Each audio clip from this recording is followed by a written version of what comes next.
Massachusetts is recognized. Mr. Speaker, you got to love the gentleman from Georgia when he says that he worries about the deficit and the debt. My question is, why the hell did you vote for the big ugly bill that adds $4 trillion to the debt? It makes no sense. Mr. Speaker, I'm going to urge that we defeat the previous question, and I will offer an amendment to the rule to immediately bring up to the House floor H.R. 4405, the bipartisan Epstein Files Transparency Act introduced by Representatives Khana and Massey under a closed rule with 1 hour of debate. Mr. Speaker, tonight in the Rules Committee, Democrats offered a motion, several motions, to allow a vote on the floor to actually release the Epstein files, and Republicans on the committee just voted to block it. Time and time again. The only reason it won't be considered on the floor immediately after this rule passes is because of 9 Republicans on the Rules Committee who voted no. Now, with the previous question, I will give the entire Republican conference another chance to vote to release the Epstein files. The only other chance to vote on it this week. And as I just said, the resolution Republicans just voted on in the Rules Committee is a glorified press release. It is non-binding. The Republicans are pretending to do something because they're feeling the heat at home. But it won't even come to the House floor this week, Mr. Speaker. We can't even get a commitment for when it's coming to the floor. The bipartisan bill we are offering, if we defeat the previous question, would actually release the files. It would have the power of law. It would not be a glorified press release. Ask yourself, Mr. Speaker, why would anybody want to stop this bill from getting a vote? What are Republicans so afraid of? Mr. Speaker, I ask unanimous consent to insert the text of my amendment into the record, along with extraneous material, immediately prior to the vote on the previous question. And to discuss that proposal, I yield 2 minutes to the gentleman from California, the sponsor of the bill, Mr. Khana. Without objection, the gentleman from California is recognized. Thank you, Mr. Speaker. Mr. Speaker, the American people, Republicans, Independents, Democrats, want the Epstein files released with the victim's identity protected. Now, most people don't understand how this town works, so I'm going to try to explain this really simply. Congressman Massey and I introduced a bipartisan bill to release all the Epstein files and to make sure victims were protected. There are 10 Republican co-sponsors of that bill, including MAGA stalwarts like Representative Marjorie Taylor Greene, including Lauren Boebert, including Tim Burchett. And we have the votes tonight to pass it. But what happened is in the Rules Committee, they don't want to have this vote tonight because they know they're going to lose, because they know their own members want to vote for it. What's even sillier is they had this non-binding resolution. So I thought, surely we would vote on a non-binding resolution. They don't even want to vote on the non-binding resolution in case Donald Trump gets slightly offended. They don't even want the vote on the non-binding resolution tonight. Now, the president is paying attention, not just because his favorite Congressman Thomas Massey is involved. He's paying attention, and he said, okay, let's release. He directs the Attorney General, Pam Bondi, let's release and ask the courts to release the grand jury testimony.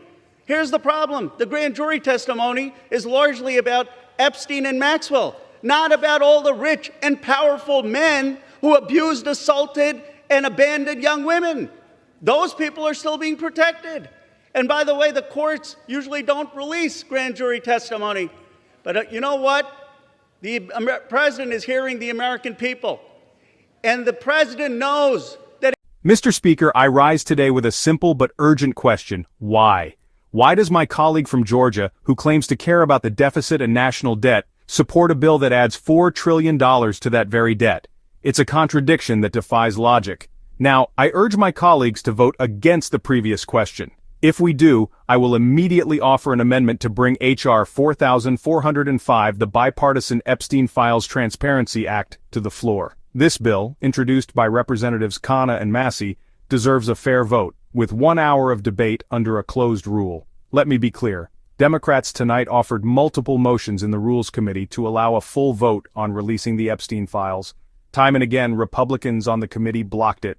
The only reason this bill won't be debated and voted on tonight is because 9 Republicans voted no. But here's the truth. If we defeat the previous question, the full Republican conference will have another chance to do the right thing. This is likely the only chance this week to vote on releasing the Epstein files. The resolution passed earlier by the Rules Committee is nothing but a non-binding press release political theater designed to look like action without doing anything meaningful. It doesn't bring justice, it doesn't bring truth. It's meant to cool the pressure building at home, not to serve the public. So ask yourself, Mr. Speaker, why would anyone block a real vote on this bill? What exactly are Republicans afraid of? Mr. Speaker, I ask unanimous consent to insert the text of my amendment and relevant materials into the record prior to the vote. To explain the bill further, I yield 2 minutes to the gentleman from California, Representative Khana. Thank you, Mr. Speaker. The American people, Republicans, Independents, and Democrats alike, overwhelmingly want the Epstein files released. Of course, victims' identities must be protected, but the truth must come out.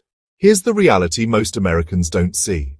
Congressman Massey and I introduced a bipartisan bill to release all the Epstein files, with strong provisions to protect survivors. It has 10 Republican co-sponsors, including figures like Marjorie Taylor Greene, Lauren Boebert, and Tim Burchett. We have the votes tonight to pass this bill, but in the Rules Committee, Republican leadership shut it down. Why? Because they know the bill would pass with strong bipartisan support. They're terrified of losing control of the narrative. Worse still, they won't even let us vote on their own non-binding resolution, afraid it might offend Donald Trump. Think about that. They're so worried about upsetting the former president that they're willing to block even a symbolic measure. President Trump has said he supports releasing the files. If there's a vote tonight, this body overwhelmingly would vote for the release of the files. 30 seconds. I don't Additional need 30 more seconds. 'cause I need 10 seconds. This question is, whose side are you on? Today, the Democrats are on the side of the people. The Democrats are on the side of the children. There are 10 Republicans who are on the side of the people and the children, but the entire Democratic Party is on that side, and the Republicans have chosen to protect the rich and powerful men who've abused our children. It's wrong, and that's the clear difference tonight. Justice. And so the question before this chamber is simple. Whose side are you on? Democrats are standing with the people and with the victims. 10 brave Republicans are doing the same. But tonight, the broader Republican conference is choosing to protect the rich and powerful over the truth. That's a disgrace. And that's the difference on display tonight. If you enjoyed this breakdown, please don't forget like and hit the subscriber button for more political showdown.